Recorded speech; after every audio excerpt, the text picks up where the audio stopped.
Ikut saya, Gusti. Saya tahu tempat yang aman.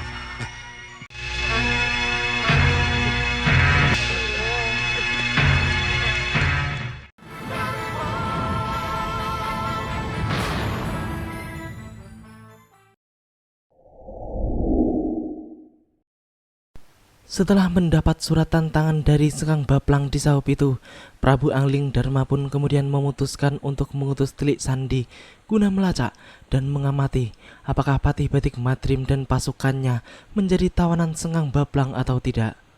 Kalau tidak salah, itu suara prajurit Saup itu yang telah menolong kami. Kamu rupanya masih bersama kami. Masih, Gusti. Sang Begawan jugalah yang membawa saya sampai ke sini. Oh, iya, iya. Terima kasih, Sang Begawan. Iya, prajurit Saup itu yang masih setia dari zaman Prabu Jaya Dipa itu memang adalah prajurit yang sejatinya selalu membela kebenaran dan sangat beralasan jika ia mau membantu Patih Batik Madrim dan pasukannya yang sedang mengalami kesulitan. Patih Malwapati itu pun kemudian menanyakan kepada Sang Begawan tentang apa yang akan mereka lakukan selanjutnya. Dan Sang Begawan pun menjawab bahwa mereka harus bersabar menunggu kedatangan Resi Masyura yang juga akan mengobati mata mereka dari kebutaan akibat serangan manusia debu itu. Batik Madrim pun menjadi sangat senang mendengar kabar baik dari gurunya itu. Namun satu yang dikhawatirkannya adalah bagaimana nantinya jika musuh-musuh mereka mengetahui tentang keberadaan mereka di tempat itu. Tempat itu akan jadi neraka bagimu, Batik Madrim.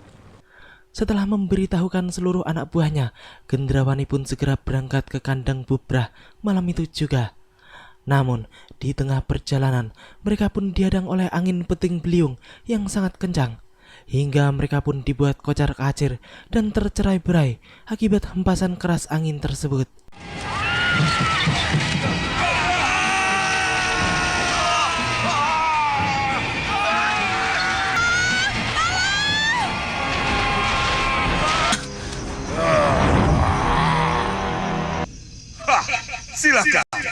Silakan kamu tetap ke sana, Gendrawani.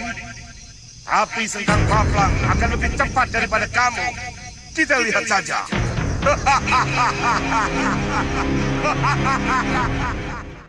Sementara itu di kandang Bubrah pagi itu, tampak para pasukan Sengkang Baplang yang sedang mengintai tempat tersebut. Mereka pun telah bersiap untuk menyerang tempat persembunyian Patih Batik Madrim dan pasukannya yang masih dalam keadaan buta. Setelah merasa yakin, mereka pun segera bergerak mendekati bangunan tua itu. Namun, tiba-tiba ada Resi Masyura yang muncul dan menghadang gerakan mereka. Tak lama kemudian, ternyata juga muncul Begawan Sidik Mulia di samping Sang Maharsi. Akhirnya, mau tidak mau, pasukan Sengkang Baplang itu pun harus menghadapi dua manusia sakti golongan putih tersebut. Dan pastinya mereka semua pun dibuat tercerai-berai oleh Guru Prabu Angling Dharma dan Guru Patih Batik Madrim itu. Mana lagi?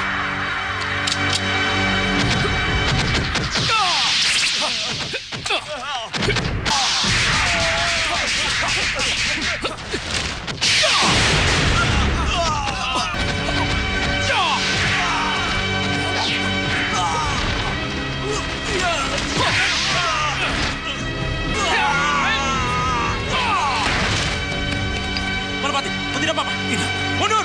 Mundur semuanya! Mundur!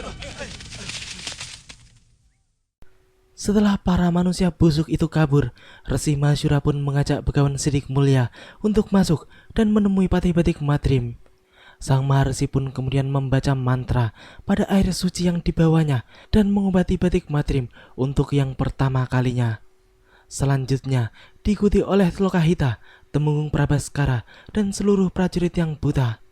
Satu persatu mata mereka pun sembuh dan bisa melihat seperti sedia kala. Di sisi lain, Sengkang Baplang yang baru saja menerima laporan tentang kekalahan para pasukannya pun benar-benar dibuat naik darah, sebab ternyata ada Resi Masyura dan Begawan Sidik Mulia yang ikut campur dalam urusan tersebut. Ia pun benar-benar tidak terima dengan semua kejadian itu, dan ia pun bertekad untuk membalaskan dendamnya kepada dua manusia sakti tersebut. Selanjutnya, di hari itu juga, Sengkang Baplang beserta seluruh pasukannya pun langsung berangkat ke kandang Bubrah untuk menyerang Batik Madrim.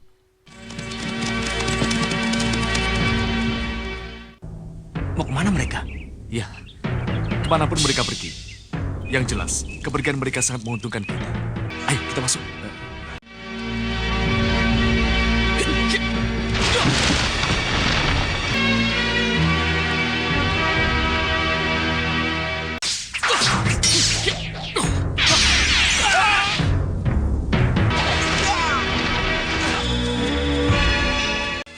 Kita langsung serang Saupitu? Tidak.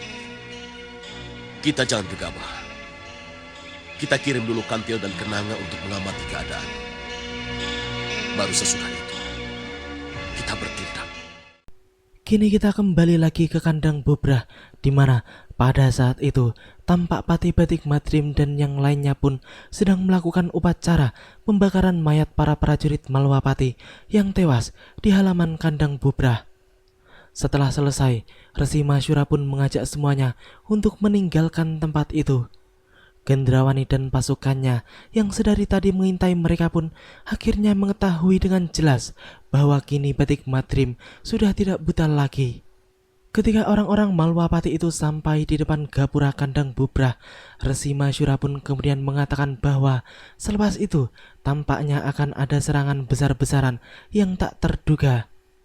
Namun Sang Patih dan yang lainnya pun tidak perlu khawatir, sebab Sang Maharsi akan tetap mengawasi mereka dari jauh. Benar saja, tak lama setelah kepergian Sang Maharsi, dari kejauhan tampak Sengkang Baplang yang mendekat ke tempat itu bersama dengan para pasukannya. Kita harus menghadapi serangan mereka.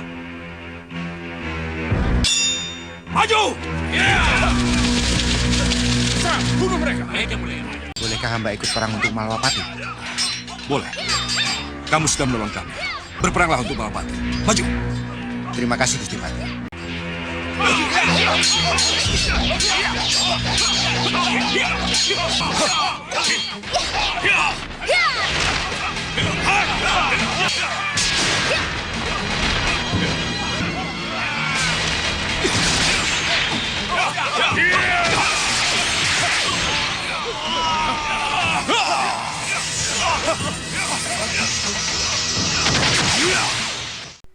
Ya, sangat seru melihat adu kesaktian antara Patih Batik Madrim dan Sengkang Baplang kali ini.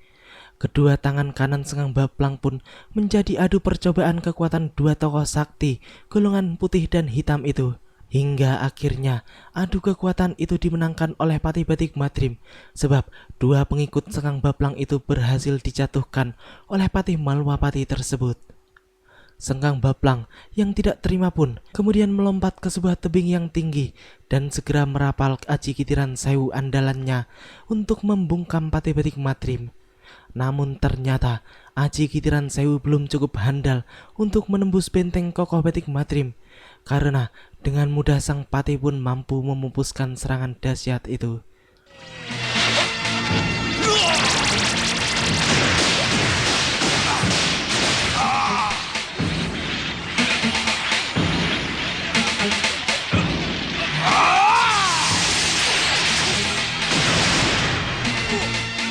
Batu Bintang!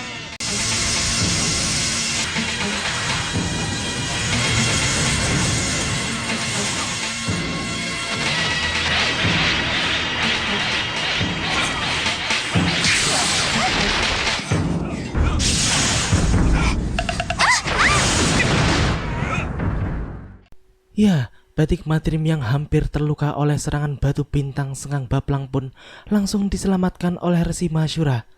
Bahkan batu bintang itu pun segera pupus dibuatnya.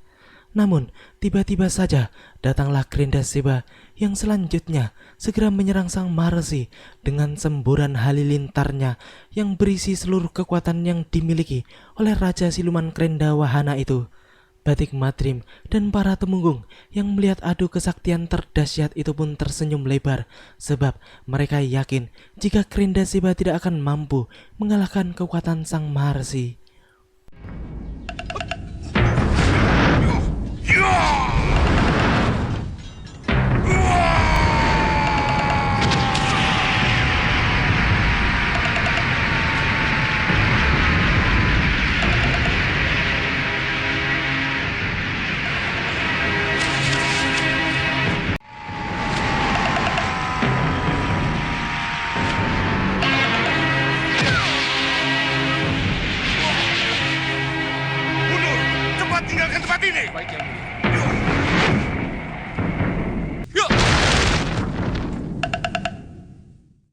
Setelah semuanya selesai, mendadak saja datanglah Begawan Sidik Mulia yang kemudian menghampiri muridnya dan mengatakan bahwa sang patih harus segera ke Saupitu sebab ia khawatir dengan nasib para putra yang saat ini sedang menduduki kerajaan itu. Karena Prabu Baka dan para pengikutnya akan kembali masuk ke Saupitu dan menguasainya lagi. Pandega prajurit itu tidak bohong. Seperti yang dikatakannya, Sengkang Baplang pergi mengejar Uapati ke kandang Bubra. Kenapa Uapati ke sana, Kanda? Kalau begitu, jawabannya berarti ada di sana, Dinda. Dan kita jangan buang waktu lagi. Ayo, kita ke sana. Baik.